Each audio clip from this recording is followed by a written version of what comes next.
மீண்டும் இன்றைய முக்கிய செய்திகள். பணபலத்திற்கு மரண கொடுத்து நியூயார்க் மேயர் பதவியை அடைந்துள்ள ஜொஹ்ரான் மம்தானி சாமானிய மக்களின் நாயகனை எதிர்நோக்கும் சவால்கள். டோக்கியோ சர்வதேச திரைப்பட விழாவில் சிறந்த திரைப்படமாக தேர்வு செய்யப்பட்ட பாலஸ்தீன திரைப்படம் உண்மை வரலாற்றையும் மக்களின் உறுதியையும் வெளிப்படுத்துவதாக விமர்சகர்கள் கொண்டாட்டம். மேற்கு கரையில் சிறுவர்கள் உட்பட 3 பாலஸ்தீனியர்கள் கைது.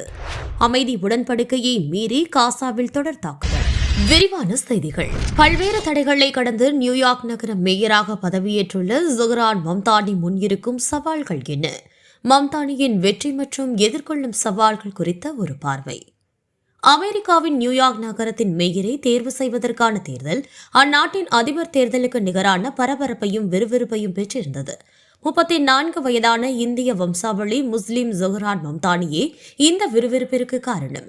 நவம்பர் 4 அன்று நடைபெற்ற தேர்தலில் மம்தானி மகத்தான வெற்றியை பெற்று ஜனவரி 1 அன்று நியூயார்க் நகர மேயராக பதவியேற்றுள்ளார். கடந்த 50 வருடங்களில் இல்லாத அளவிற்கு அதிக எண்ணிக்கையிலான வாக்காளர் தங்கள் வாக்குகளை செலுத்தியுள்ளதாக நியூயார்க் தேர்தல் ஆணையம் தெரிவித்துள்ளது. பதிவான மொத்த வாக்குகளில் 50.4% வாக்குகளை பெற்று மம்தானி மேயர் பதவியை அடைந்துள்ளார். அவரை எதிர்த்து போட்டியிட்ட சுயேட்சை வேட்பாளரும் அதிபர் டிரம்ப் மற்றும் கார்ப்பரேட்களின் ஆதரவை பெற்றவருமான ஆண்ட்ரூ கியூமோ 41.6% வாக்குகளையும், குடியரசுக் கட்சி வேட்பாளர் சில்வா 7.1% வாக்குகளையும் பெற்றனர். மம்தானியின் பெற்றோர்கள் இந்தியாவின் குஜராத்தை பூர்வீகமாக கொண்டவர்கள். இவரின் தந்தை மஹ்மூத் மம்தானி நன்கு அறியப்பட்ட அரசியல் ஆய்வாளரும் எழுத்தாளருமானவர். அவரின் தாய் மீரா நாயர் புகழ்பெற்ற பட இயக்குனர். நியூயார்க்கின் முதல் முஸ்லிம் மேயர், இளம் வயது மேயர், தெற்காசிய வம்சாவளியைச் சேர்ந்த முதல் மேயர் என பல சிறப்புகளுக்கு இன்று மம்தானி சொந்தக்காரர். அமெரிக்க அதிபர் டொனால்டு டிரம்ப் மற்றும் பண முதலிகளை எதிரணியில் நிறுத்தி சாமானிய மக்களுடன் கைகோர்த்து இந்த வெற்றியை பெற்றுள்ளார் மம்தானி. ஆனால் இந்த வெற்றி எளிதாக கிடைக்கவில்லை. இதனை அடைவதற்கு மம்தானி சந்தித்த சவால்களும் விமர்சனங்களும் ஏராளம்.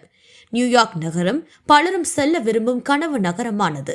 இது உண்மையிலேயே சமத்துவமின்மையின் அடையாளமாகவும் பெரும்பான்மை மக்கள் வாழ முடியாத நகரமாகவும் மாறிவிட்டது என்பதே உண்மை.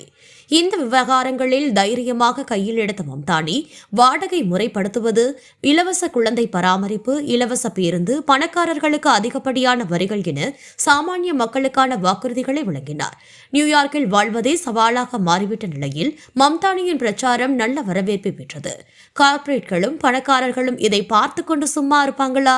சுயேட்சை வேட்பாளர் ஆண்ட்ரூ உள்ளிட்ட மம்தானியின் எதிரணியினரை ஆதரிப்பதாக கோடிக்கணக்கான டாலர்களை வாரி இறைத்தனர்.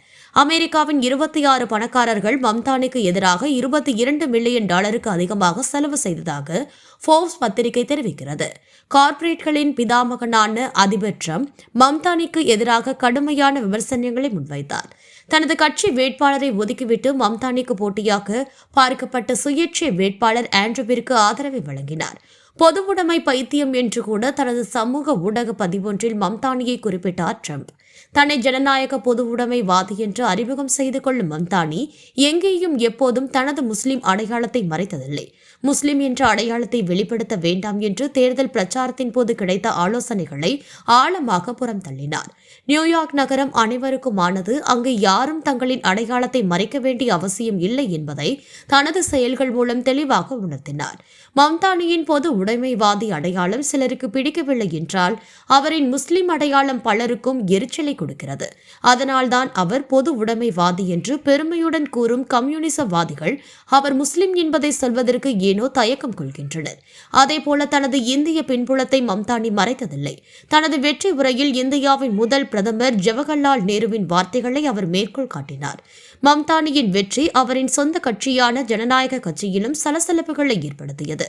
கட்சியின் முக்கிய தலைவர்களான ஹக்கீம் ஜெஃப்ரீஸ், கிறிஸ்டன் கில்லிப்ராண்ட் உள்ளிட்டவர்கள் மம்தானிக்கு பெயரளவிலான அங்கீகாரத்தையே கொடுத்துள்ளனர்.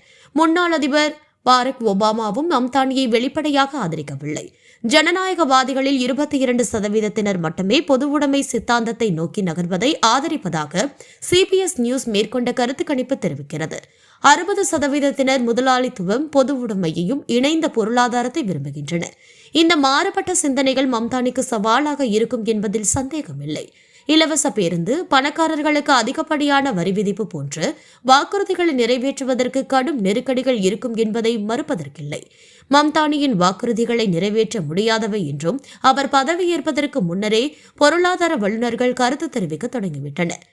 ஆனால் இவை அனைத்தையும் கடந்து மம்தானி சாதிப்பார் என்ற நம்பிக்கை நியூயார்க் மக்களிடம் இருக்கிறது. தங்களின் வாழ்க்கை தரத்தை மேம்படுத்தி நகரத்தை தங்களுக்கு சொந்தமானதாக மாற்றுவார் என்ற நம்பிக்கை அவர்களிடம் இருக்கிறது.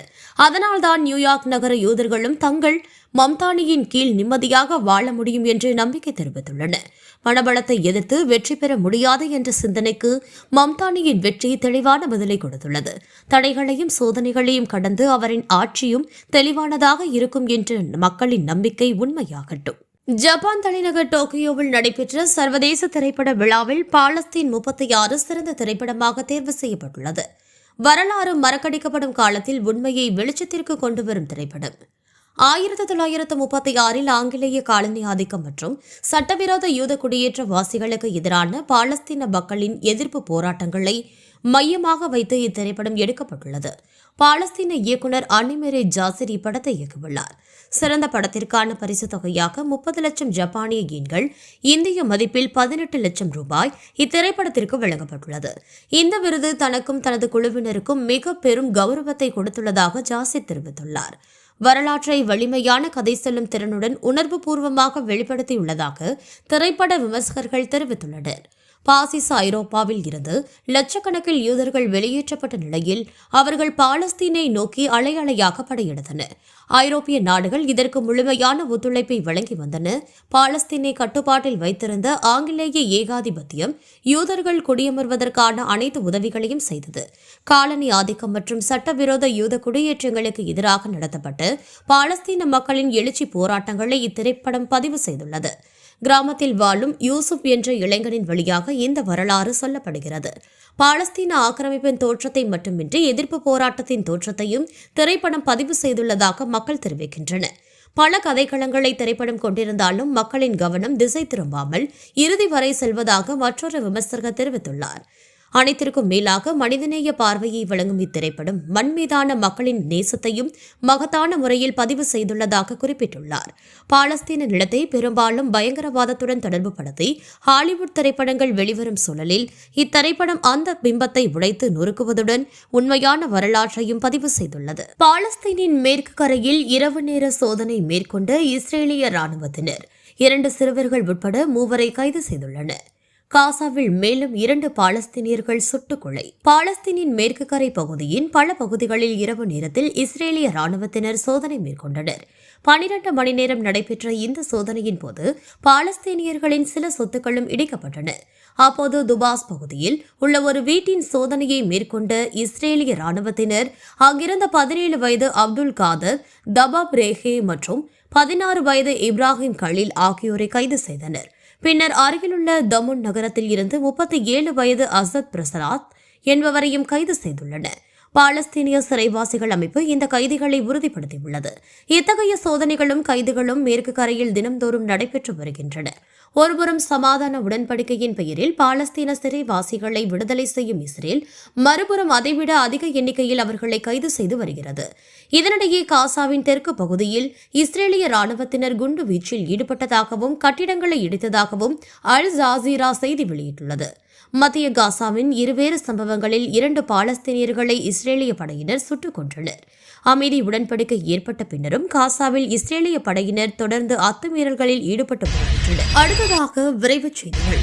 காசாவில் நிவாரணப் பொருட்களை வழங்குவதற்கு முந்தைய அமைதி உடன்படிக்கையை விட அதிக சிரமத்தை சந்திப்பதாக ஐக்கிய நாடுகள் சபையின் பொதுச் செயலாளர் அன்டோனியோ கட்ரஸ் தெரிவித்துள்ளார். 19 வயது அமெரிக்க இஸ்ரேலிய ராணுவ சிப்பாய் இடாய்சன் என்பவரின் உடலை ஹமாஸ் அமைப்பினர் ஒப்படைத்ததனைத் தொடர்ந்து 15 பாலஸ்தீனியர்களின் உடல்களை இஸ்ரேல் ஒப்படைத்துள்ளது.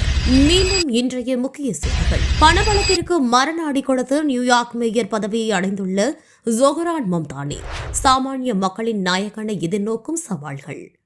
டோக்கியோ சர்வதேச திரைப்பட விழாவில் சிறந்த திரைப்படமாக தேர்வு செய்யப்பட்ட பாலஸ்தீன திரைப்படம் உண்மை வரலாற்றையும் மக்களின் உறுதியையும் வெளிப்படுத்துவதாக விமர்சகர்கள் கொண்டாட்டம். மேற்கு கரையில் சிறுவர்கள் உட்பட 3 பாலஸ்தீனியர்கள் கைது.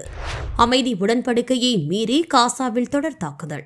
இஸ்ரேலிய சிறைகளில் அடைக்கப்பட்டுள்ள பாலஸ்தீன சிறைவாசிகளுக்கு மரண தண்டனை வழங்க வழிவகை செய்யும் மசோதாவிற்கு இஸ்ரேலிய குழு அனுமதி அளித்துள்ளது.